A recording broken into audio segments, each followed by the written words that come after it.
أعوذ بالله من الشيطان الرجيم بسم الله الرحمن الرحيم إذا وقعت الواقعة ليس لوقعتها كاذبة خافضة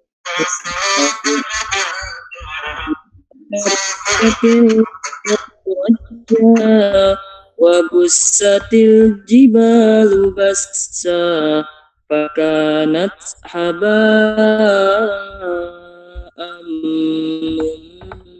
منبثا وكنتم أزواجا ثلاثة فأصحاب الميمنة ما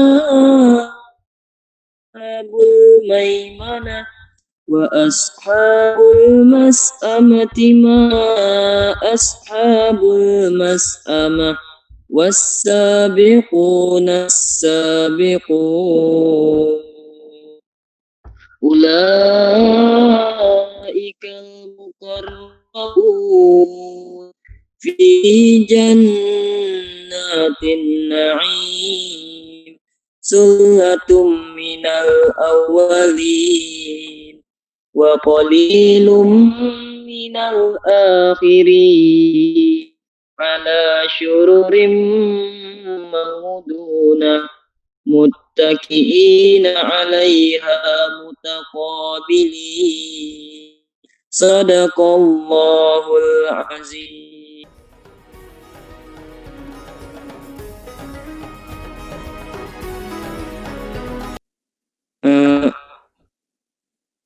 Mohon izin ya kawan. Untuk artinya mungkin kita lanjutkan ba'da karena sebentar lagi udah memasuki waktu asar. Saya harap kawan-kawan meluangkan waktunya ba'da asar nanti. Terima kasih.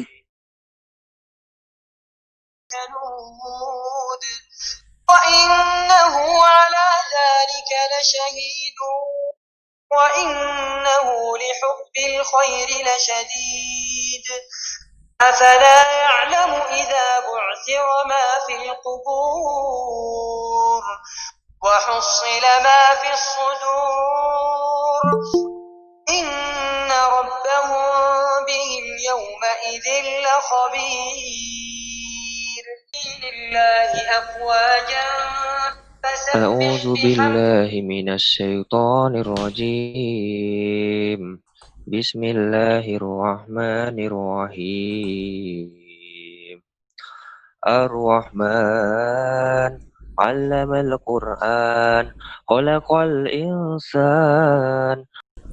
Baiklah, pemateri kita telah hadir. Mari kita lanjutkan kajian kita tadi. Selanjutnya materi yang akan disampaikan oleh Pak Muhammad Zaini. Kepada Pak Muhammad Zaini dipersilahkan. Rasulillah wa ala alihi wa mawalah. Yang saya hormati rekan-rekan pengurus UPI Bahrul Ulum Umrah ya. Baik. Kemudian serta sahabat-sahabat semuanya yang mengikuti kajian pada sore hari ini.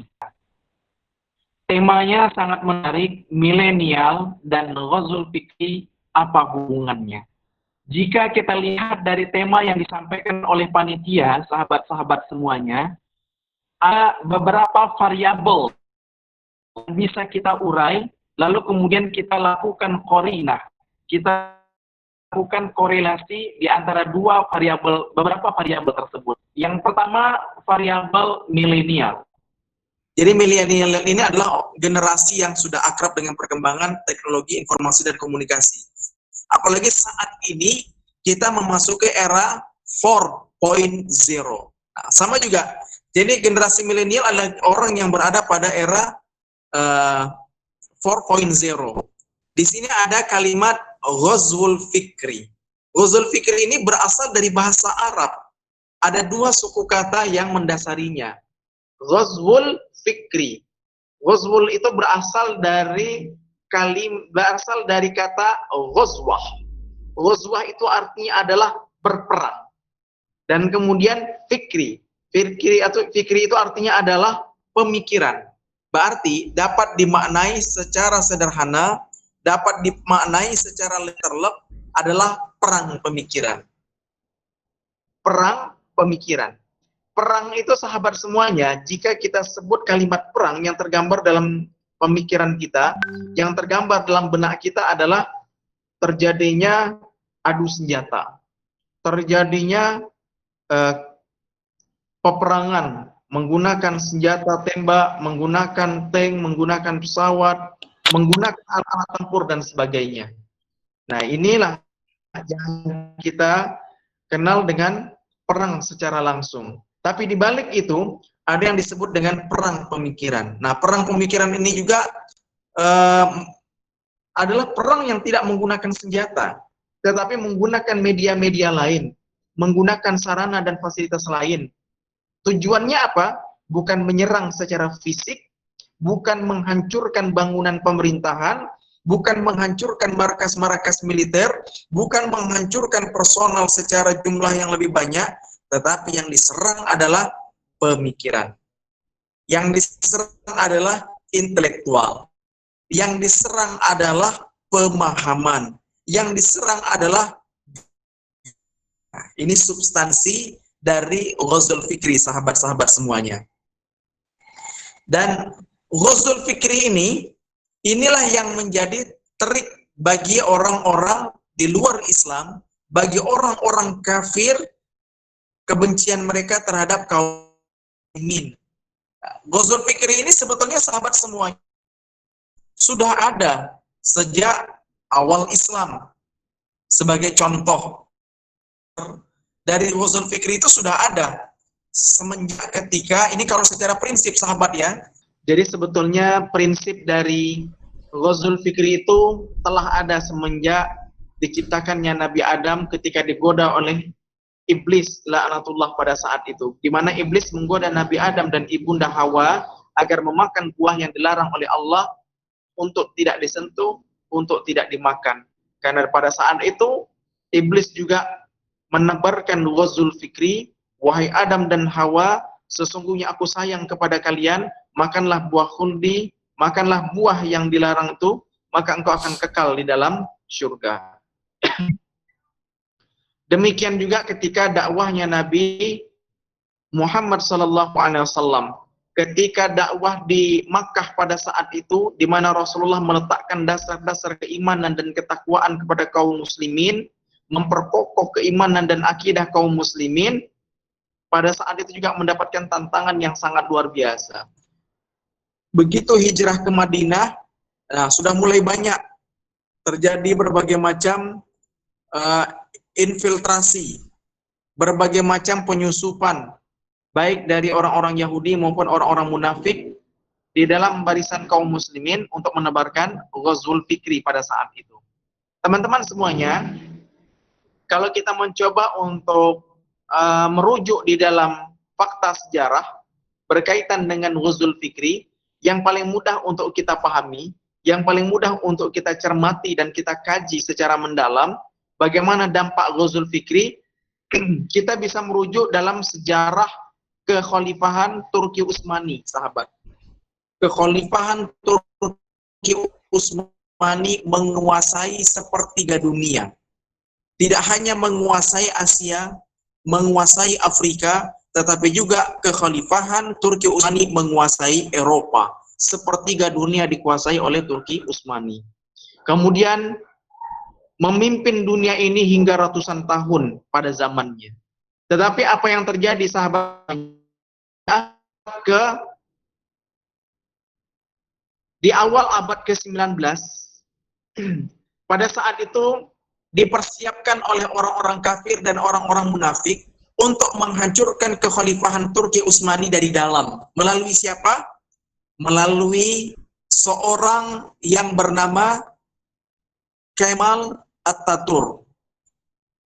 Teman-teman mungkin sudah tidak asing, yang bernama Kemal Atatürk, dialah kemudian yang menjadi khalifah terakhir Turki, dan dia sekaligus yang merubah sistem kekhilafan. Dialah yang kemudian menghancurkan kekhalifahan Turki Utsmani dari dalam. pada tahun 1924. Nah, sahabat semuanya, apa yang dilakukan oleh Kemal Atatürk itu bukan terjadi secara serta-merta, bukan terjadi secara mendadak, bukan merupakan keinginannya sendiri, tetapi keberadaan Kemal Atatürk memang dipersiapkan oleh orang-orang kafir pada saat itu untuk menghancurkan kekhalifahan Islam. Memang dipersiapkan oleh orang-orang kafir pada saat itu. Kemal Atatürk mendapatkan pendidikan di Eropa pada saat itu, mendapatkan pendidikan dari orang-orang Yahudi pada saat itu. Lalu kemudian keberadaan Kemal Atatürk ini menjadi ujung tombak bagi mereka untuk melemahkan Turki secara sistematis dalam kekhalifahan Turki Utsmani. Nah, sahabat-sahabat semuanya, inilah dampak yang kemudian melemahkan kaum muslimin secara menyeluruh. Dan kekhalifahan Turki Utsmani adalah kekhalifahan terakhir dalam barisan kaum muslimin bagi umat Islam. Lalu kemudian setelah itu dunia Islam terpecah-pecah menjadi dunia-dunia bagian, menjadi negara-negara bagian, dan kemudian semakin lemah dan semakin lemah sebagaimana yang kita rasakan pada saat ini. Nah, teman-teman semuanya, apa yang dilakukan oleh orang-orang kafir pada saat ini terhadap kekhalifahan Turki itu juga dilakukan sama persis seperti saat ini. Melalui apa? Melalui berbagai macam sarana untuk melakukan ghazul fikri, sahabat-sahabat semuanya. Yang paling sederhana adalah melakukan ghazul fikri, perang pemikiran melalui pendidikan. Nah, sahabat-sahabat semuanya, pendidikan ini menjadi sarana yang paling mudah untuk melakukan ghazul fikri terhadap kaum muslimin yang diserangi oleh orang-orang kafir. Dengan cara apa? Perguruan tinggi yang sekuler, perguruan tinggi yang liberal, materi-materi yang kemudian tidak menyentuh agama. Contoh saja, matematika, biologi, fisika, sejarah, hampir tidak disentuh bagaimana kontribusi dan peran umat Islam dalam panggung sejarah. Ini menjadi persoalan sahabat-sahabat semuanya. Lalu kemudian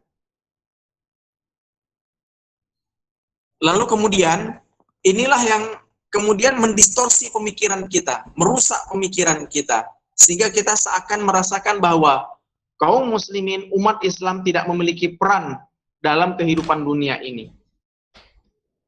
Dalam konteks hari ini, sahabat-sahabat, yang harus kita waspadai menjadi bagian dari ghazul fikri adalah berkembangnya pemikiran sekularisme, berkembangnya pemikiran liberalisme, berkembangnya pemikiran pluralisme. Sahabat-sahabat semuanya, pemikiran sekularisme bagaimana menanamkan keyakinan dalam kehidupan bernegara, menanamkan keyakinan dalam kehidupan seluruh aspek kehidupan keluarga dan sebagainya. Urusan agama cukup domestik pribadi. Urusan agama silakan diurusi oleh individu-individu, tapi urusan negara diurus oleh negara. Urusan masyarakat diurus oleh masyarakat. Inilah terjadi pemisahan antara dimensi kehidupan kita. Kemudian sahabat-sahabat semuanya, pluralisme yang harus kita antisipasi, di mana menanamkan keyakinan bahwa semua agama itu adalah benar. Tidak boleh ada satu agama pun mengklaim bahwa agamanya adalah agama yang paling benar. Ini kalau kita lihat secara sekilas mungkin bisa diterima, iya ya. Tapi kalau kita merujuk kepada prinsip agama kita, bahkan prinsip semua agama-agama, tidak ada satupun agama yang meyakini bahwa semua agama itu benar. Pasti semua agama, tidak hanya Islam, tapi seluruh agama meyakini agamanya adalah paling benar. Dan kita merujuk kepada Al-Quran, Innad dina indallahil Islam, sesungguhnya agama Islam, sesungguhnya agama yang diridhoi di sisi Allah adalah agama Islam. Ini adalah sebuah keyakinan kita. Nah, hari ini begitu banyak berkembang produk-produk makanan, teman-teman semuanya. Nah, generasi milenial ini kan generasi yang suka coba-coba, generasi yang penasaran. Akhirnya, ketika kita tidak memperhatikan aspek kehalalan, apalagi tidak ada sertifikasi halal, bahkan Adapun sertifikasi halal itu belum menjamin juga makanan itu halal. Terkadang mereka hanya menggunakan label saja, tapi belum terdaftar dan belum diverifikasi, belum dicek oleh yang otoritas Majelis Ulama Indonesia. Itu teman-teman semuanya. Kemudian termasuk fashion. Hari ini akhwat yang berjilbab, akhwat yang menggunakan gamis, kita ikhwan yang menggunakan pakaian tertutup aurat pantas, itu dikesankan kuno, dikesankan kampungan. Sementara orang yang membuka aurat, pakaian yang kemudian serba terbatas itu dikatakan gaul, dikatakan hebat dan sebagainya. Nah, inilah pemutarbalikan fakta. Jadi kebenaran seakan kampungan, kebenaran seakan sesuatu yang ketinggalan zaman, tidak modern, tetapi kemaksiatan ditampakkan begitu hebatnya. Nah, teman-teman semuanya, dari penjelasan Ghazul Fikri ini sejalan dengan firman Allah Subhanahu wa taala di dalam Al-Qur'an. Di dalam surah Al-Baqarah ayat 120 Allah Subhanahu wa taala menegaskan, A'udzubillahi minasyaitonirrajim, "Walan tarda 'ankal yahudu walan nasara hatta tattabi'a millatahum." Tidak akan pernah ridha orang Yahudi dan Nasrani sampai umat Islam mengikuti agama mereka, mengikuti ajaran mereka, mengikuti pemahaman mereka, mengikuti pemikiran mereka, mengikuti budaya dan gaya hidup mereka. Teman-teman, kalau dulu mereka mengharapkan kita umat Islam ini menjadi murtad, generasi-generasi muda semakin jauh dari agama, hari ini mereka mengharapkan umat Islam mengikuti saja gaya hidup mereka, itu mereka sudah menang. Kalau bisa umat Islam tidak lagi taat kepada agamanya. Bahkan mereka juga ada, silakan umat Islam menjalankan ketaatan agamanya, beribadah sesuai dengan agama mereka, tapi ikut gaya hidup kami, ikut keyakinan kami, ikut pemikiran kami, ikut pemahaman kami, ikut metodologi kami, ikut metode kehidupan kami.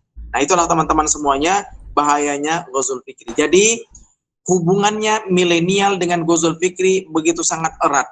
Karena kenapa? Generasi milenial adalah generasi yang begitu gandrung dengan perkembangan teknologi informasi dan komunikasi, sementara perkembangan teknologi informasi dan komunikasi itu menjadi sarana media bagi orang-orang kafir, orang-orang barat untuk melakukan Ghazul Fikri terhadap generasi muda. Hari ini yang menjadi sasaran mereka adalah generasi muda, kita. Kita semuanya generasi milenial itu menjadi sasaran Ghazul Fikri mereka. Maka jangan pernah berhenti untuk meningkatkan keimanan kita, jangan berhenti untuk menambah pemahaman agama kita, jangan berhenti kita untuk menuntut ilmu. Teman-teman, orang yang bersemangat untuk menuntut ilmu, Allah memberikan kebaikan untuknya. Barang siapa yang bersemangat dalam menuntut ilmu, maka Allah sedang ingin memberikan kebaikan untuknya. Makanya seiring perkembangan teknologi komunikasi kita gunakan secara positif. Mungkin kita saat ini terbatas untuk hadir dalam kajian, terbatas menghadiri pengajian, terbatas kita menghadiri berbagai macam majelis ilmu di mana Al-Quran dibahas, mana hadis dikaji. Tapi melalui kajian daring seperti ini, kita tingkatkan kapasitas kita untuk memahami ajaran agama kita. Dan Rasulullah SAW memberikan motivasi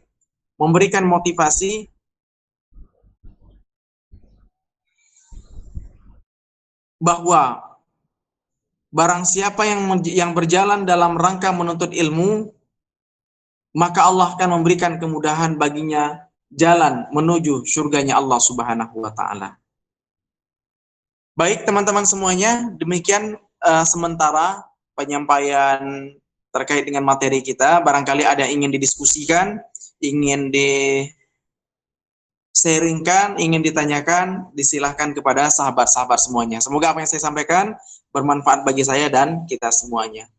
Selanjutnya saya kembalikan kepada host. Alhamdulillah telah kita dengarkan materi yang telah disampaikan oleh Pak Ustadz Muhammad Zaini. Semoga dengan materi yang disampaikan beliau semakin menambah pengetahuan kita tentang hubungan dari milenial dan Ghazul Fikri. Acara selanjutnya yaitu sesi tanya jawab.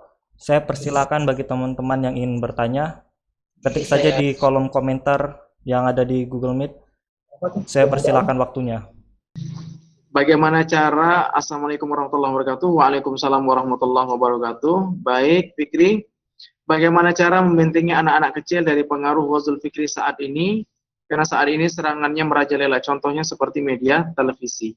Sahabat-sahabat semuanya, televisi itu menjadi bagian sesuatu yang biasa di tengah-tengah masyarakat kita. Bagaimana yang paling efektif? Yang paling efektif adalah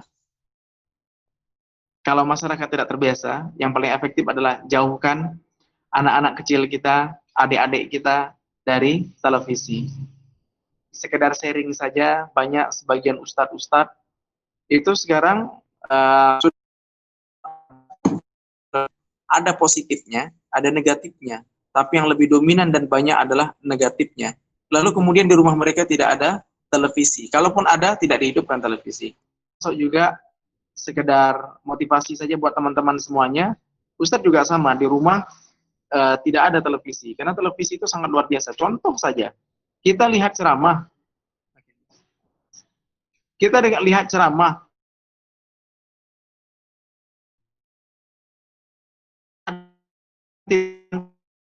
anak kecil, ya nggak, sahabat-sahabat semuanya. Ada iklan-iklan yang tidak pantas untuk dilihat anak kecil. Ceramah, ada iklan. Kadang ada iklan yang tidak pantas untuk dilihat anak kecil. Nah, itu satu. Belum lagi melihat tontonan yang memang bukan tontonan ceramah. Kalau ceramah biasanya habis subuh. Kalau Ramadan, itu alhamdulillah agak lumayan. Kalau sekarang ini setelah melewati Ramadan, ceramah paling pada subuh. Bagian sekali. Kadang juga infotainment, bagaimana gaya hidup seorang artis. Kalau anak-anak kita melihat, itu otomatis itu akan menjadi fans, akan menjadi gandrung, itu akan menjadi pola pikir dan gaya hidup mereka. Lihat dari gaya sekali. Dan kemudian sahabat,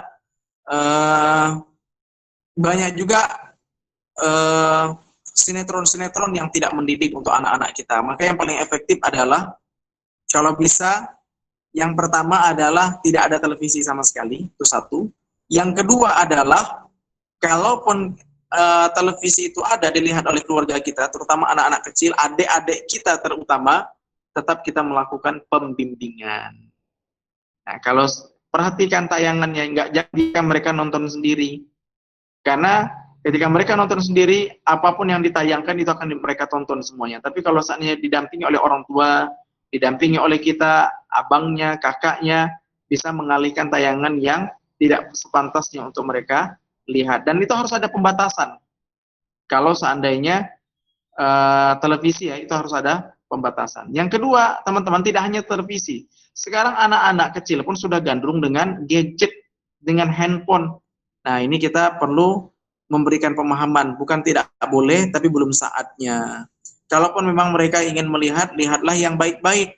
Contohnya kalau lihat yang baik-baik, lihat dari YouTube. Di YouTube pun tidak melihat sembarangan, tapi lihatlah tayangan yang baik, seperti program Hafiz Indonesia, atau melihat tayangan Musa dan Rara, itu teman-teman semuanya. Terkadang ada kartun-kartun yang terkesannya baik dan bagus. Belum tentu juga, terkadang ada tontonan-tontonan kartun yang memang justru malah membahayakan anak-anak kita. Yang paling jelas itu seperti Tom and Jerry. Itu kan sebetulnya secara tidak langsung mengajarkan kekerasan, saling bermusuhan, saling berkonflik. Termasuk juga misalnya SpongeBob. Itu nggak jelas kelaminnya, laki-laki atau perempuan SpongeBob. Ini akan berdampak terhadap gaya hidup LGBT nanti. Akan berpengaruh ke arah sana. Nauzubillah min dzalik. Itu sahabat-sahabat semua ya. Mungkin nggak ada pertanyaan lagi, Pak. Kita tutup aja karena udah mau maghrib juga waktunya, Pak. Baik. Jika tidak ada yang bertanya, Ustadz sampaikan, alhamdulillah, jazakumullah khairan atas perhatian teman-teman semuanya. Mudah-mudahan kajian kita, pertemuan kita pada sore hari ini melalui daring dirahmati dan diberkahi oleh Allah Subhanahu wa taala. Mudah-mudahan generasi milenial yang mampu menjadi kontrol terhadap perubahan. Kita mampu menggerakkan nilai-nilai positif. Ada sebuah pepatah ulama yang perlu kita menjadi pegangan. Islam tidak akan pernah ketinggalan zaman, tapi Islam menjaga kemajuan zaman. Itu teman-teman ya. Islam tidak pernah ketinggalan zaman, tapi Islam senantiasa menjaga kemajuan zaman. Semoga Allah Subhanahu wa taala tetap memberikan hidayah, taufik, keistiqomahan, ketaatan kepada kita. Semoga kehadiran kita sore hari ini menjadi catatan amal pemberat kita di yaumil mizan, di hari akhirat, serta kita dikumpulkan di dalam surganya Allah Subhanahu wa taala. Amin ya rabbal alamin. Kita akhiri dengan doa kafaratul majelis. Subhanaka Allahumma bihamdika asyhadu an la ilaha illa anta astaghfiruka wa atubu ilaik. Billahi taufiq wal hidayah. Wassalamualaikum warahmatullahi wabarakatuh. Saya kembalikan kepada host. Waalaikumsalam warahmatullahi wabarakatuh. Terima kasih teman-teman yang sudah hadir di kajian online ini. Semoga dari materi yang disampaikan bermanfaat dan bisa kita amalkan kehidupan sehari-hari. Waalaikumsalam. Oke, itu aja dari saya. Bila taufiq wal hidayah. Wassalamualaikum warahmatullahi wabarakatuh. Waalaikumsalam warahmatullahi wabarakatuh.